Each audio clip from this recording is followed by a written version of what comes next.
Tu me disais que tu voulais corriger l'interview. Il y a peut-être quelque chose que j'ai... La dernière question. Il n'a pas retenu le nom des équipes là, mais il sait que plus de 3 fois, il y a des équipes qui sont venues faire des recherches et recueillir l'information. Ils ne sont jamais revenus. Subissez-vous des pressions pour qu'on vous empêche de dire que les Blancs ont participé au massacre du 13 mai à Bisesero? Hari abantu babashyiraho ikanamiza cyangwa iterabwoba bababuza ngo ntimuzavuge ko mwabonye abazungu itariki 13 ukwezi kwa gatanu 1994 bica ibisesero. Hari abababuza babashyiraho ikandamiza. Ibyo byo hari akivuga nditonda kubera amakuru twagiye dutanga amwe akanazimira, ahubwo bigaragara ko natwe ubwacu mu Bisesero usanga tuvuga wese umuzungu ko ibyo tuvuze ko bizimira ni ibiki baba bashatse kongera kutubaza, kumva no gutanga amakuru neza kubera ko ubona yagiye atangwa yazimiraga, ukumva nta bushake buhari mu gutanga ayo makuru. Ukumva rero iyo umuzungu yaza kukubaza ukumva kugira ibyo umusubiza, ukumva gutanga amakuru, ukumva abenshi ntabwo babyitayeho. L'information que nous donnons disparaît, ne connaît pas de suivi, et nous voyons là, nous constatons que là, il y a certainement il n'y a pas une certaine bonne volonté pour faire le suivi de l'information que nous livrons. Et cela nous décourage et parfois nous amène à ne pas être motivés pour témoigner, pour donner l'information sur ce que nous avons vu, nous avons vécu. Est-ce qu'il connaît des Rwandais qui disent non, c'est faux ce que tu dis sur le 13 mai, il n'y avait pas de Blancs qui tiraient sur les Tutsis? Et c'est aux Abanyarwanda baza bakubwira ngo bagukwama ngo urabeshya ngo ntugeze ubona abazungu barasaba ku Batutsi tariki 13 kwezi kwa gatanu 1994 urabazi? Ku giti cyane ubwo ntawe urambwira ngo ndabeshya, ntawe urabimbwira ngo ndabeshya, ntabwo najya kuvuga amazina kuko ntawankuramo icyo nabonye, kimwe n'uko niba ndi hano ubwo niba ndi hano ntawe nduzi, ariko gihe uri hano ubu ndabizi nzi ko ndi hano. Jusqu'à présent, pour moi personnellement, personne n'est venu mettre des pressions sur moi pour me faire taire sur le témoignage que je donne et pour me taxer de menteur. Mais ce que je sais, même en présence, votre présence ici, personne ne peut faire changer la vérité que je détiens en moi. Personne ne peut modifier ce que j'ai vu, ne peut modifier le témoignage que je détiens. Veux-tu voir d'autres personnes qui viennent écouter ce que tu as à dire sur le 13 mai 94? Veux-tu voir d'autres personnes qui viennent comme Serge, Bruno, moi, etc. Urumva wifuza kubona abandi bantu baza ukabaha ubuhamya kubwo wabonye iriya tariki y'itsembatsemba 13 kwezi kwa gatanu 1994? Mutanze iminsi ndumva maze no kunanirwa, ni kenshi mutanga. J'ai livré beaucoup de fois mon témoignage sur ces dates. Je commence même à me fatiguer. Ok. Est-ce que tu penses qu'on pourrait faire venir des personnes ensemble pour que tu n'aies pas à répéter souvent ça, mais qu'il y ait beaucoup de gens qui t'écoutent en même temps? Urumva kugira ngo utazajya wisiramo igihe, urumva byaba byiza kugira ngo bakuzane abantu benshi usa naho babwirira rimwe kugira ngo utazajya usubiramo. Se kubibabwira bikaba bitanze icyo abo bantu iyo mbisubiyemo gihe numva ntonekaye, numva nababaye kuko numva ari nko gusubira mu mapfiro, numva nibutse byinshi byose ni ngombwa bazanzurira abanjye se. Et pour quel intérêt raconter le témoignage de mes souffrances à tout ce monde, même s'ils sont nombreux? Est-ce que, mais à force que je répète mon témoignage, ça me fait mal. C'est raviver mes plaies, c'est raviver mes blessures, et cela me fait mal. est-ce que raconter toujours cela, ce que j'ai vécu, la souffrance que j'ai endurée, souffrance atroce, horrible, est-ce que cela va permettre de faire ressusciter les miens? C'est l'intérêt des plaintes, effectivement, que ça puisse être entendu et jugé comme vrai.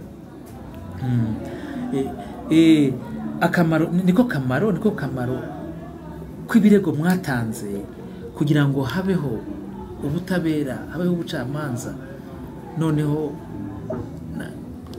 ukuri kugaragare n'abapfuye ntibazire gusa. Niko kamaro ko buriya bucamanza k'ikirego watanze. Ntiwatanze ikirego? Donc, il a introduit la plainte. Voilà. Pour pas être seul avec cette vérité, habitants et rescapés de Bicécéro, les plaintes et ces témoignages que vous faites permettent que ce soit entendu et que les gens entendent ce que vous dites. Bon, ubuhamya watanze buragusaba ko utajya uhora ubaho uri wenyine, jya uhora uri kumwe n'abandi, kuko wabutanze ku izina ry'abapfuye, ry'abasesero bapfuye, bityo nawe uzajya uhora uri kumwe n'abandi, noneho muvuge akababaro mwatejwe, ubwicanyi mwakorewe, niko usaba ubucamanza kubarenganura.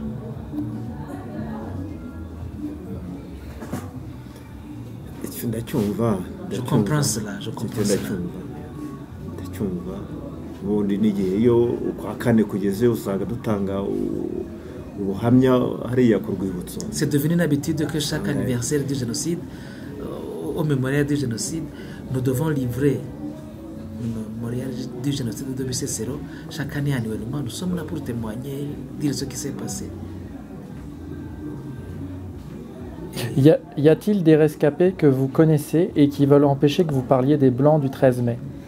Hariho abacitse ku icumu uzi bababuza ngo ntimuzatanga ubuhamya mwemeza ko mwabonye abazungu bica abatutsi tariki 16 kwezi kwa gatanu? Umuntu avuga ibyo icyo yabwiwe igihe ntawe urabimbwira agiye.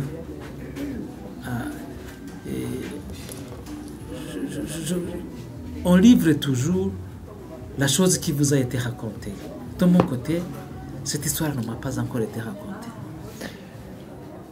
On a eu l'idée, Serge et moi, de peut-être faire une retransmission vidéo entre ici et ailleurs, et Paris, et pour faire les interviews à distance avec un public qui puisse vous entendre via les technologies modernes de vidéo.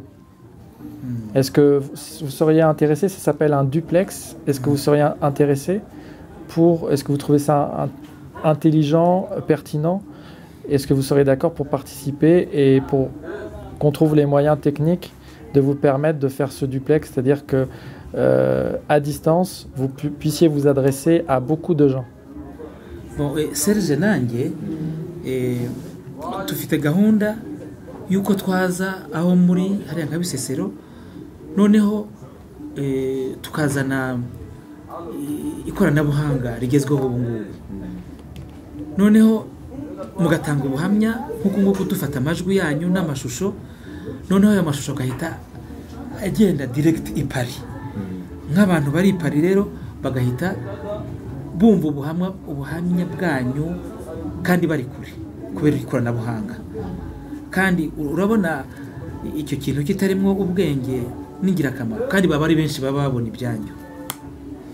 Ibyo byaca mu buyobozi bukabitegura neza, kuko twaba duhari byateguwe n'ubuyobozi, ibyo ngibyo nta kibazo.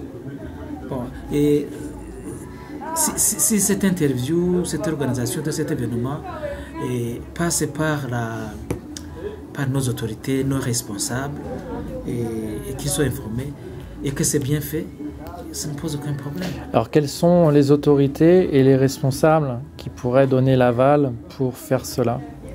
Abayobozi baha urwo ruhushya, bagatanga uruhushya ngo ibyo bintu bikorwe, ni bande? ni inzego zo zituyobora. Ce sont nos organes dirigeantes dans le pays. Et souhaitez-vous... nta cyakorwa mu murenge, ubuyobozi bw'umurenge butakizi. Parce que rien ne peut se faire dans un secteur administratif sans que le secteur n'ait été informé d'avance. Seriez-vous d'accord pour avoir une indépendance vis-à-vis de ce système hiérarchique, de pouvoir que les gens qui ne sont pas dans la hiérarchie puissent s'exprimer sans avoir l'autorisation de quelqu'un au-dessus qui dit « t'as pas le droit de parler tant que je te donne pas l'autorisation ». Urumva wageraho wagira ubwigenge ukajya ushobora kuvuga igitekereza, utanga ubuhamya bwawe, utanga igitekerezo cyawe, icyumviro cyawe, utarinze kumva yuko ngo nuko wabitegetswe n'ubuyobozi buriho. Hari ibiba bijyanye n'umutekano, kandi iyo ukora ikintu mu mucyo n'ubuyobozi ntubutinya. Il faut comprendre que il y a certaines manifestations qui cadrent avec la sécurité des citoyens, et que dans ce cadre il faut que ça se passe dans un cadre autorisé, c'est mieux. Comment cela se passe avec le responsable du secteur Wang Kuba qui englobe Bisesero? Comment cela se passe avec le responsable de secteur Wang Kuba qui englobe Bisesero? Ese ibyo bigenda gute iyo ubirebye ugereranije na secteur wa Rwankuba hariya Bisesero iri? Murabona ubuyobozi bwaho hari ikibazo, bukorana neza muri ibi ngibi? Bukora neza. Niyo mpamvu tutabitinya nyine no kubikorera imbere, kubivugira n'imbere y'ubuyobozi. Le secteur travaille bien, et c'est pour cela que nous n'avons pas peur de témoigner devant même les autorités. Est-ce qu'ils vous ont entendu? Est-ce que vous leur avez dit qu'il y avait des blancs le 13 mai 1994 à Bisesero? Est-ce qu'ils ont entendu ça? Est-ce que vous leur avez dit? Ese ubuyobozi bwarabumvise mubabwira ko hari abazungu bari mu bwicanyi itariki 13 y'ukwezi kwa 5 1994? Ubuyobozi burabizi? Bose ni amakuru bagenda batubaza, kuko ubuyobozi niba buri uyobora arayobora, ariko afite ahandi aturutse, ntabwo yarari aho mu Bisesero. Ubu rero nawe iyo tubivuze ni amakuru nawe bashaka kumenya yaho ayobora. Ces informations sur la présence des blancs pendant le génocide à Bisesero, ce sont des informations que nous donnons régulièrement, et nous les donnons même parfois à des responsables de secteur qui ne savaient rien et qui n'étaient pas là pendant le génocide. Ce sont des informations données. Hésite à parler plus fort pour que ce soit enregistré. Oui, et ces informations sur la présence de blancs dans le génocide d'Abisesero en 1994, ce sont des informations que nous donnons régulièrement et que parfois les responsables des secteurs, Wankuba par exemple, ne connaissent pas parce qu'ils n'étaient pas là au moment du génocide. Quand nous donnons ces informations, c'est une opportunité pour eux, pour ces responsables, d'être informés, d'apprendre sur le secteur qu'ils dirigent et l'histoire que ce secteur a vécue. À quelle occasion vous leur transmettez l'information?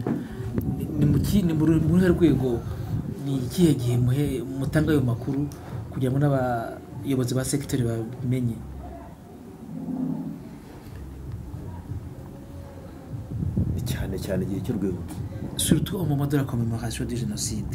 D'accord. Et est-ce que ces autorités reprennent ce que vous dites sur le 13 mai 1994? Est-ce qu'ils disent qu'il y a des Blancs qui ont tiré sur les Tutsis le 13 mai 1994? Abo bayobozi hari igihe babisubiramo bakibutsa abantu ko hari abazungu koko baje kwica Bisesero muri jenoside muri 1994. Umuyobozi hari uyobora uyu munsi akaba ayobora Bisesero ariko atarari mu Bisesero, twe tukabivuga kubera nkanjye nkabivuga kubera nabibonye igihe nari mpari.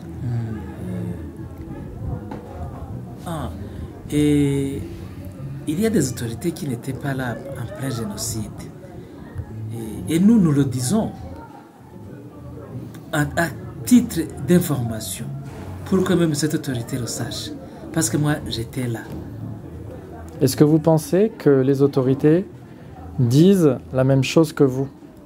uriyumvira ko abayobozi nabo bakwiye kujya basubiramo ubuhamya baba batanze nabo bakabubwira abandi bakabusubiramo?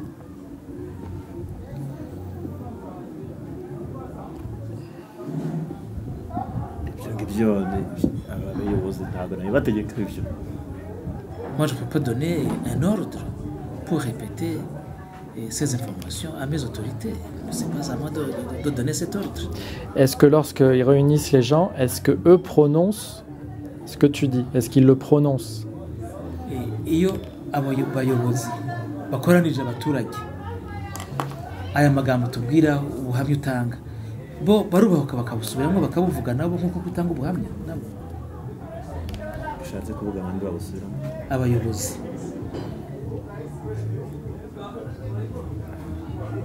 ibyo twavuze ko igihe cy'urwibutso iyo duteraniye twibuka abacu ibi niho hari abatora iyo batoranijwe hari abagira ijambo bavuga y'ubuhamya ibivugirwaho rero biravugwa bikagira hakaba abatora ngo bakavuga bakusa tugataha.